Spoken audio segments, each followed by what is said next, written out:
지금부터는 이제 자료를 보면서 재무제표 이해에 대해서 설명을 하도록 하겠습니다.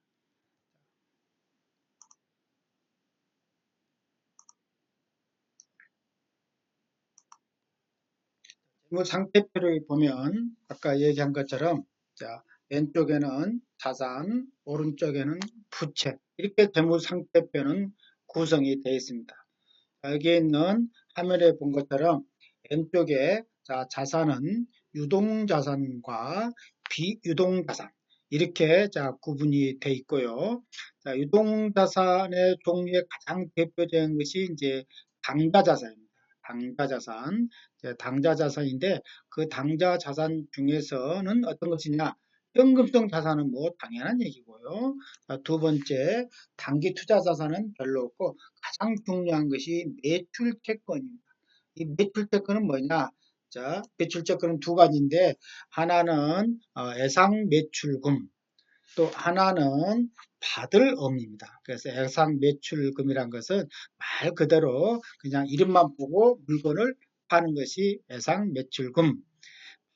어음은 뭔가 어음이라고 했습니다. 그 어음을 내가 받고 물건을 파는 것이 받을 어음인데 그 두 가지를 합해 놓은 것을 매출 채권이다라고 얘기를 하는 거고, 두 번째 있는 큰 자산이 재고 자산입니다. 재고 자산. 그래서 유동자산의 큰 종류는 당좌 자산 안에 현금성 자산, 그 다음에 매출 채권, 재고 자산 이렇게 나와 있는데, 그래서 여기에 있는 이 당좌자산, 실제로 이제 기업의 재무제표를 가서 보면은 이 당좌자산이 이 책에 있는 것처럼 별도로 나타내지 않습니다. 없어요. 실제로 재무제표 가보면. 그러면 당좌자산은 어떻게 구하면 되느냐? 실제로 여러분이 재무제표를 볼 때는 당좌자산은 당좌자산은 유동자산에서 당좌자산은 유동자산에서 재고자산을 빼면 전체적으로 당좌자산은 여기 있는 유동자산에서 재고자산을 빼면은 이제 됩니다. 그래서 여기 있는 유동자산 빼기 이제 재고자산을 빼버리면은 당좌자산이 됩니다. 다음 이제 비유동자산인데 비유동자산의 가장 대표적인 것이 이제 투자자산하고 유형자산인데 유형자산의 대표적인 것이 토지, 그 다음에 밑에 있는 건설 중인 자산, 설비자산, 그러니까 설비자산을 통상 이제 기계장치 이렇게 얘기를 합니다. 그래서 이제 그런 기계 같은 것을 전체적으로 우리가 이제 설비자산 이렇게 얘기를 하는 겁니다. 그래서 토지하고 설비자산이다 하는 거고, 무형자산은 뭐 요즘 같으면 연구개발비 이런 것을 무형자산이라고 얘기를 하는 겁니다. 그래서 전체적으로 자산은 크게 보면 유동자산과 비유동자산으로 나눠진다라는 거고, 그 다음에 유동자산은 당좌자산과 재고자산이 있는데 실제로 현실로 가보면 기업의 재무제표에 당좌자산이라고 표시가 안 된다. 표시가 안 되기 때문에 그것은 당좌자산을 구하는 것은 유동자산에서 재고자산을 빼면은 그건 당좌자산이다. 그러면 되는 거고. 오른쪽은 부채와 자본입니다. 그래서 전체 유동부채와 비유동부채를 합한 것이 부채인데요. 그래서 유동부채와 비유동부채를 합한 것이 이제 여기에 있는 부채입니다. 유동부채와 비유동부채. 그래서 유동부채는 만기가 1년 이내인 것. 그 다음에 비유동부채는 만기가 1년이 지난 것이 이제 비유동부채가 되는 거고, 유동부채의 가장 대표적인 것은 매입채무. 매입채무란 것은 이것도 아까 매출 채권하고 정반대입니다. 예상으로 그냥 물건 사오는 것, 외상 매입금. 그 다음에 물건을 사오면서 내가 돈 언제 갚겠다라고 뭔가 어음을 주는 것을 지급어음. 그래서 매입채무는 예상 매입금과 지급어음을 합한 것. 그 다음에 단기 차입금, 만기가 1년 이내에 되는 차입금. 확보한 것을 전부 다 유동부채라는 거고, 자, 비유동부채라는 것은, 자, 대표적인 이 사채, 여기서 말하는 사채는 회사채를 말하는 겁니다. 회사채. 그래서 회사가 돈을 빌려올 때 전체적으로 쓰는 것이 회사채. 그 다음에 장기 타입금. 장기 타입금이라는 것은 만기가 1년 이상 되는 것. 이런 것을 전부 다 합해서 부채다. 얘기를 하는 거고요.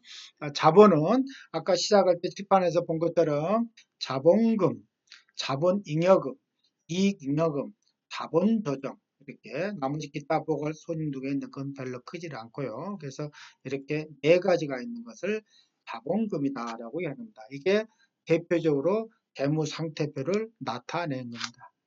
그래서 자 여기에 있는 것처럼 자산은 유동자산과 그 다음에 비유동자산 나눠주는 거고, 유동자산은 당좌자산과 재고자산으로 나눠주는데, 아까 당좌자산은 현실적으로 가서 보면 재무제표에는 당좌자산이 없다. 그래서 어떻게 구하면 되느냐?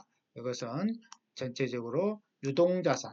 자, 유동자산에서 빼기를, 자, 유동자산에서 자, 빼기, 재고자산을 해주면 된다. 재고. 이렇게 구하는 것이 당좌자산입니다. 그래서 우리가 책에는 이렇게 당좌자산이 나와 있지만 현실로 가게 되면 당좌자산이라고 표시가 없습니다. 당좌자산은 언제 필요하느냐? 예를 들면 재무비율이 뭐 당좌비율도 갑니다. 그런 당좌비율은 당좌자산을 유동부채로 나누는 건데, 이 당좌자산은 결국은 유동자산에서 여기 있는 재고자산을 빼면은 구할 수 있다. 이런 거고, 비유동자산은 투자자산과 유용자산과 무용자산으로 이렇게 나눈다. 부채는 유동부채와 비유동부채. 자본은 자본금, 자본잉여금, 이익잉여금, 자본조정이니까. 결론은 자, 자본하고 자본금은 틀리는 거예요. 어떤 모르는 사람들은 자본과 자본금을 똑같이 생각하는데 틀리다.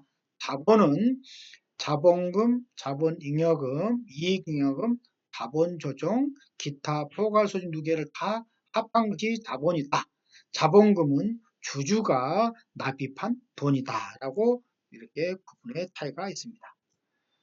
그래서 이것은 이제 한국기업이라는 회사의 뭐 자본 구성 내역을 이제 보는 겁니다. 그래서 자산을 100을 봤을 때 어떻게 하느냐. 이 회사를 보게 되면 부채가 50.2%가 되고 자본이 49.8%니까 조금 부채가 많네요. 있는 자본보다 부채가 조금 많은 그런 상태인데, 우리나라의 좋은 회사들은 부채보다는 자본이 더 많습니다. 현재 우리나라의 좋은 회사들은 여기에는 부채보다는 자본이 더 일반적으로 더 크다. 결론은 그래서 부채 비율인데, 부채 비율은 부채 나누기 자본인데 이 자본이 크기 때문에 부채 비율이 100% 이하 되는 회사들이 많다라는 겁니다. 그래서 부채하고 유동부채, 비동부채인데, 자, 여기는 이 회사는 유동부채가 비유동부채보다 더 많습니다. 그래서 결론은 좋은 회사는 유동부채보다는 이항의 부채이면은 유동보다는 비유동부채가 더 많은 것이 더 튼실한 회사인데, 이 회사는 유동부채가 더 많다는 거고. 자, 이 회사의 큰 장점은 자본금, 자본잉여, 이익잉여금인데 이익잉여금이 상당히 40%나 됩니다. 그 결론은 이 회사는 그동안에 돈을 순이익을 벌어서 회사 내부에 많이 축적된 회사다라고 얘기를 하면 되겠고요. 자, 다음은 자, 자본의 조달입니다.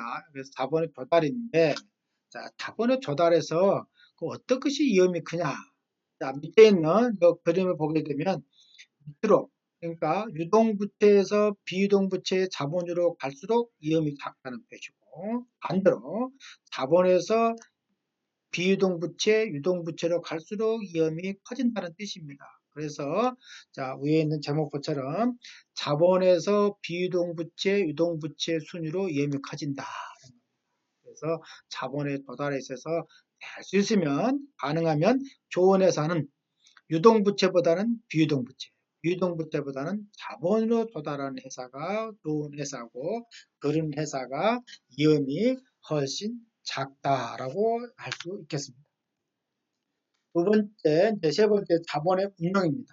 자본의 운용을 보면 이 회사 같은 경우는 아까 부채는 50.2%, 자본이 49.8인데 그 중에 유동자산에 오늘 투자한 유동자산이 42.3%고 비유동자산이 57.7%. 그러니까 이 회사는 지금 비유동자산에 투자를 많이 했다. 회사의 단기보다는 장기적인 것. 보시게 되면 여기 유형자산.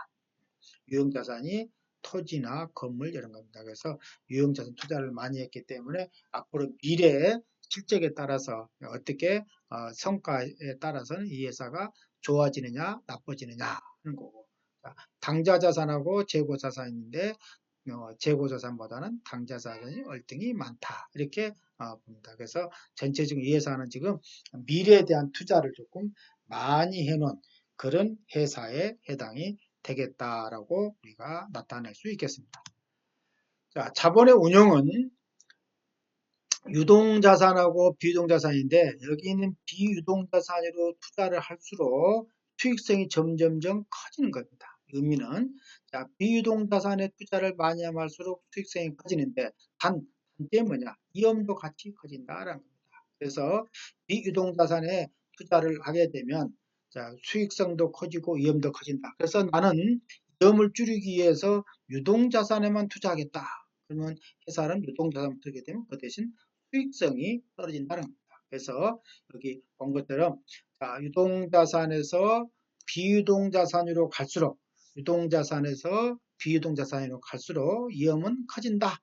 그렇지만은 이 비유동자산은 수익성을 창출하는 그런 요인이기 때문에 그런 비유동자산으로 갈수록 수익성을 창출한 거다. 그래서 결국은 자, 하이 리스크, 하이 리턴이다. 이런 게 성립합니다. 리스크가 갈수록 클수록 리턴, 수익이 높아질 수 있다. 하이 리턴, 하이 리스크. 리턴이 클수록 위험은 초발한다는 겁니다. 로우 리스크, 로우 리턴, 로우 리턴, 로우 리스크. 그래서 전체적으로 자본의 운용하는 데 있어서 유동자산과 비유동자산의 관계, 특히 비유동자산은 투자를 많이 하면 할수록 수익성이 커질 수 있는 것을 확실한 거 아니고 그걸 영어로 기대라고 합니다. 기대, 영어로 expect, expect라는 거예요. 그래서 영어로 내가 expect, 뭔가 내가 위험을 내가 수익을 내가 기대한다는 겁니다. 기대. 그래서 그런 기대하는 것을 expect인데 expect 할수록 리스크가 커진다라는 겁니다. 자, 다음은 자, 재무상태표 상의 이형 균형입니다.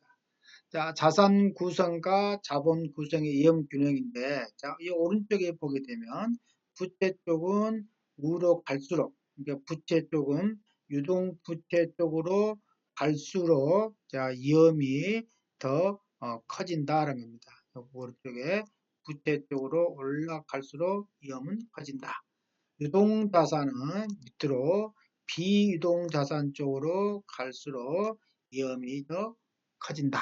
그래서 결론은 자, 여기에 있는 왼쪽에 있는 비유동자산 이쪽에 갈수록 위험이 크고 오른쪽은 밑으로 갈수록 위험이 작기 때문에 비유동자산에 투자하는 것은 자본과 그 다음에 여기 있는 비유동 부채로 자금을 조달을 해야지 그게 정상적이고 좋은 회사다. 그래서 비유동자산에 투자를 할 때는 자본과 비유동 부채로 이렇게 조달을 해서 투자하는 회사가 좋은 회사다. 그리고 유동자산에 해당되는 것은 유동부채와 비유동부채 일부로 유동자산에 투자한다. 그래서 자산 구성과 자본 구성의 위험 균형인데 이 의미는 무슨 의미냐?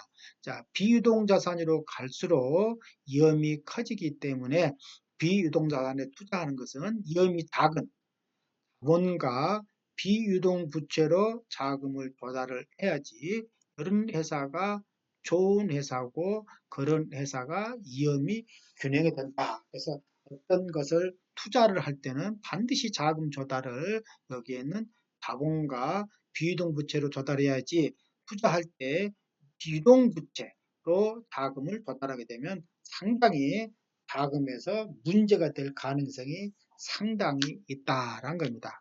그런 체크를 누가 하느냐? 재무관리가 그런 체크를 하게 되는 거고 그런 역할을 하는 사람이 재무 관리를 담당하는 사람이다. 그래서 재무 관리하는 사람은 여기 비유동 자산에 투자를 했을 때 위험이 어느 정도 있느냐라는 것을 잘 분석하는 이런 분석하는 능력을 갖춰야 되겠다라는 겁니다.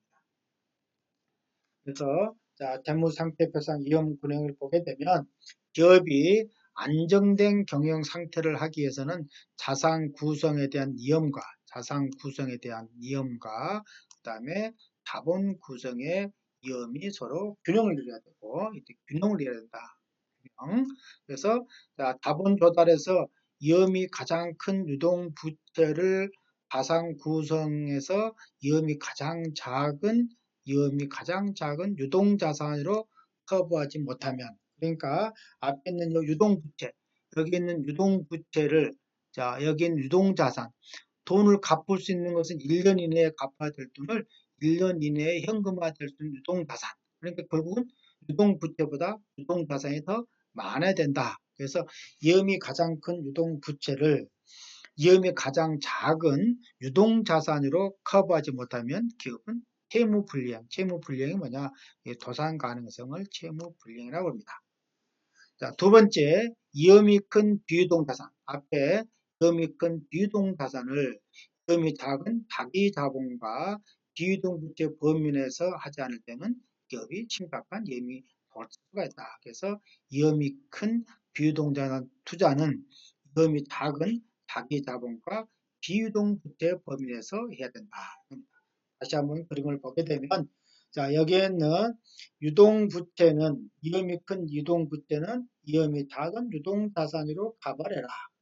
두 번째 위험이 큰 비유동자산은 위험이 작은 상대적으로 위험이 작은 자본과 비유동부채를 가지고 커버를 해야 되겠다라는 것이 재무상태표상의 위험균형입니다. 자, 두 번째 손익계산서입니다. 손익계산서는 자 거기에는 그림에 본 것처럼 첫 번째 자, 매출액 있고요. 그 밑에 매출원가입니다. 매출액에서 매출원가를 뺀 것이 매출 총이익이고요. 매출 총이익에서 판매 관리비를 빼게 되면 영업이익입니다. 그래서 기업에서는 가장 중요한 것이 이 영업이익입니다. 영업이익을 달성하지 못하면 회사는 상당히 어려움이 있다. 그럼 매출 원가의 내용은 뭐냐?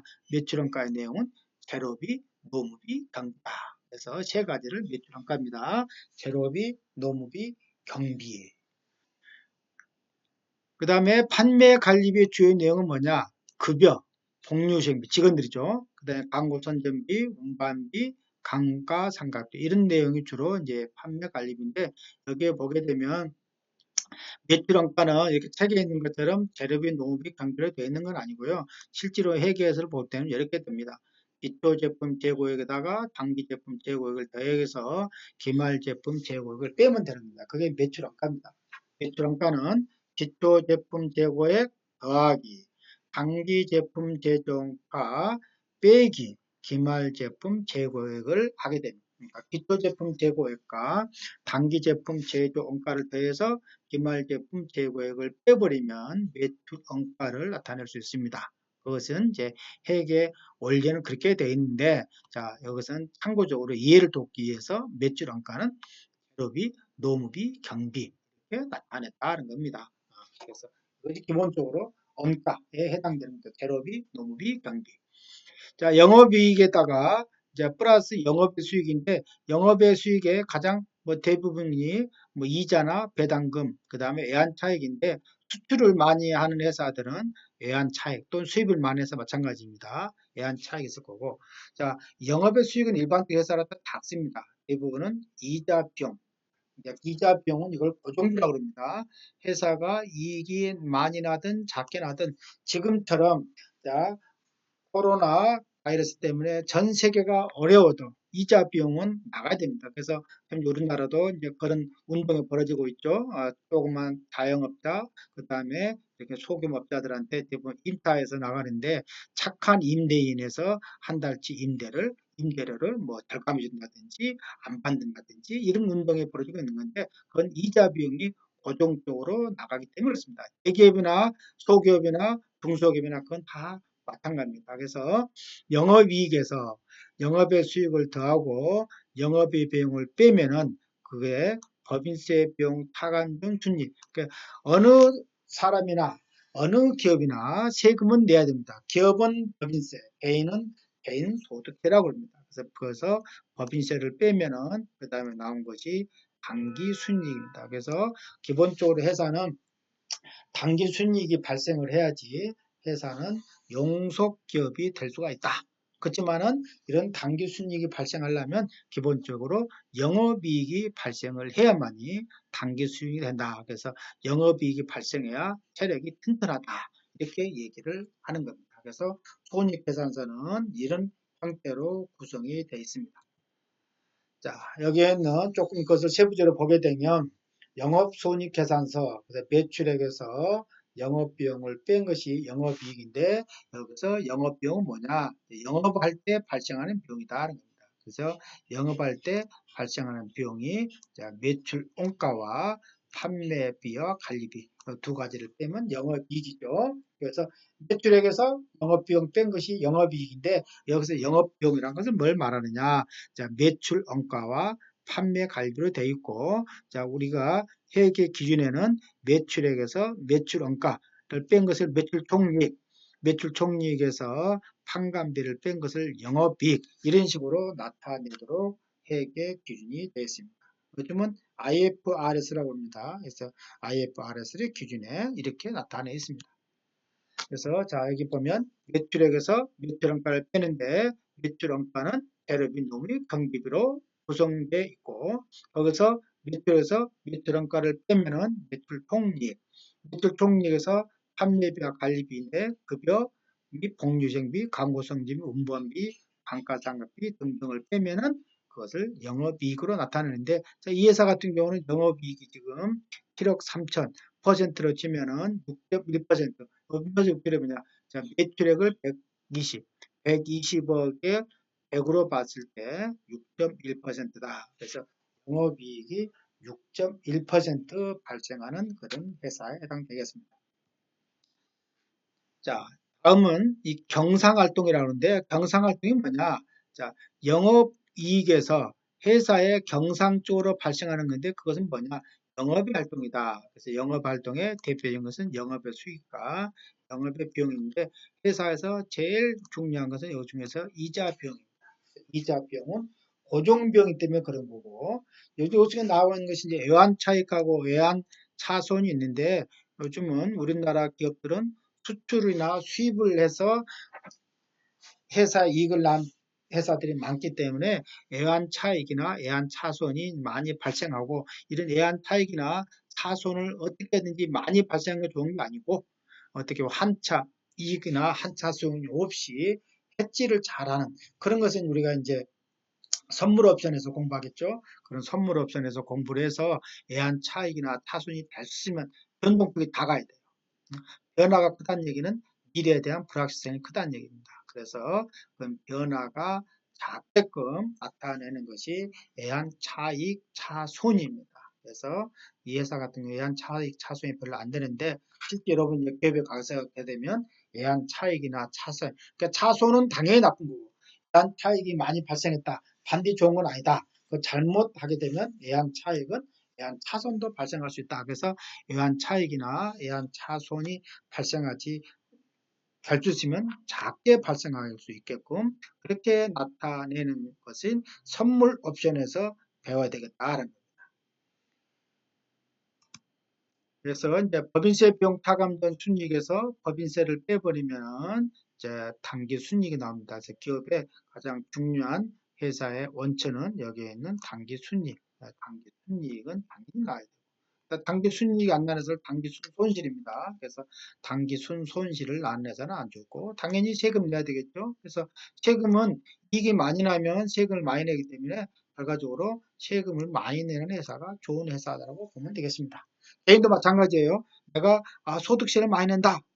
자, 세금은 소득이 없는데 절대 세금을 내지는 않습니다. 그래서 여러분이 나중에 자, 대학교를 졸업하고 회사에 들어가서 또는 어떤 뭐 기업이나 정부 기관이나 등등 들어가서 기업에다 난 소득세를 많이 내. 거기는 좋은 거예요. 안화는 그만큼 연간 소득이 많다라고 하는 거예요. 자, 자본 변동표. 자본 변동표가 있는데 아까 내가 자본 변동표는 뭐라고 그러느냐. 자, 1월 1일부터 12월 31일 사이에 자본이 어떻게 변했냐 하는데 자본금, 자본잉여금, 이익잉여금, 자본조정, 기타 포괄손익 누계가 전년도 금액이 여기 1월 1일입니다. 1월 1일에서 금년 12월 30일까지 어떻게 변했냐 하는 것이 자본 변동표인데 현실적으로 여러분이 크게 이렇게 요거에 대해서는 중요시할 필요는 없습니다. 분석하는 입장에서 회사 내부에서 이런 업무를 하는 사람은 당연히 필요하겠죠. 그래서 자본 변동표는 여기 전년도 말은 12월 31일, 금년도 12월 31일, 전년도 12월 31일은 금년 1월 1일 그 사이에 얼마나 변했냐라는 겁니다. 자, 이익잉여 처분 계산서가 있는데 이익잉여 처분 계산서는 지금은 재무제표에 반드시 나타나야 될 그런 표는 아닙니다. 그래서 요즘은 재무제표에서 그렇게 이제 중요성은 아닌데, 자, 이익잉여 처분 뭐냐? 회사에서 이익잉여금, 회사가 이익이 발생한 것을 이익잉여금이라고 합니다. 그래서 여기에는 이익잉여금, 당기 순이익하고 정기에서 이월된 걸 합해가지고 요놈을 어떻게 처분했느냐 이렇게 처분을 쭉 나타내는 건데 이것이 이익준비금.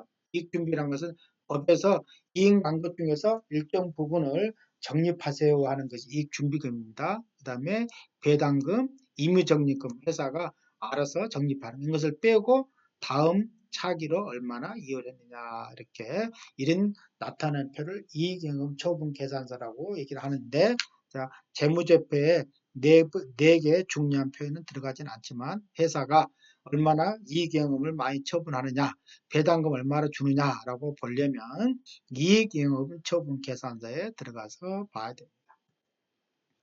자, 다음은 재무 상태표와 현금 흐름인데, 자, 현금 흐름이란 것은 결국은 회사의 현금 흐름이 자, 재무 상태표에 영향을 준다라는 것이 현금 흐름표입니다. 그래서 자, 현금 흐름 오른쪽에는 부채와 자본, 이 부채와 자본을 어떻게 조달했느냐라는 거고, 또 왼쪽에 자산을 가지고 얼마나 여기서 세입으로 영업이익을 벌어들였냐. 그래서 이런 것을 서로 그러니까 현금 흐름이 재무 상태표에 영향을 준다.